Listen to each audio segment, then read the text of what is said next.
একটা যুদ্ধ বিধ্বস্ত অর্থনীতি 72 সাল দিয়ে শুরু করে বিভিন্ন সম্পদের সীমাবদ্ধতা, রাজনৈতিক বিভিন্ন টানাপোড়েন, পরিবর্তন এবং সম্পদের সীমাবদ্ধতা, আর তার সাথে সাথে বিভিন্ন প্রাকৃতিক দুর্যোগ, এর মধ্যে দিয়ে 5.5 দশকে এই দেশটা যতটুকু এগিয়েছে,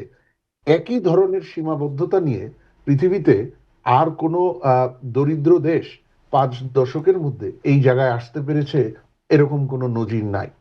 এই যে তবে হ্যাঁ, মাঝখানে সুশাসনের অভাব,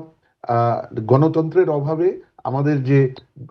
প্রবৃদ্ধি এবং উন্নয়নের ধারাটা ছিল সেটা ব্যাপকভাবে ব্যাহত হওয়ায় আমরা যে জায়গায় থাকতে পারতাম। এক্সট্রিম মশার কয়েল প্ল্যান্ট ফাইবার দিয়ে তৈরি, তাই সহজে ভাঙে না, সুগন্ধিযুক্ত ও নিরবিচ্ছিন্নভাবে জ্বলে। ডেঙ্গু, চিকুনগুনিয়া বাহি সহ যে কোনো মশার বিরুদ্ধে দেয় এক্সট্রিম সুরক্ষা। তার তুলনায় পিছিয়ে আছি, কিন্তু যেখানেই আছি এর পেছনে কিন্তু বিএনপির দুটা শাসন আমলের, বিএনপির যে টোটাল 3টা বা 96 সালের একটা ছোট্ট ধরলে 4টা শাসন আমল, এর মধ্যে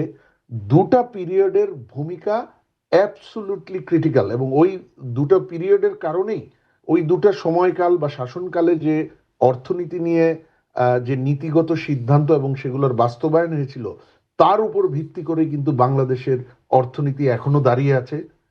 বাংলাদেশের উন্নয়ন চলছে, বাংলাদেশের দারিদ্র্য বিমোচন হয়েছে। প্রথম পিরিয়ডটা বা সময়কালটা হলো শহীদ রাষ্ট্রপতি জিয়াউর রহমানের সময়, যেই সময় বাংলাদেশের অর্থনীতিকে সমাজতান্ত্রিক বা সরকার নিয়ন্ত্রিত এবং সরকারি মালিকানায় সমস্ত ধরনের অর্থনৈতিক কর্মকাণ্ড, শিল্প কারখানা, সেরকম একটা খুবই বিপজ্জনক এবং অকল্যাণকর অর্থনৈতিক ব্যবস্থা থেকে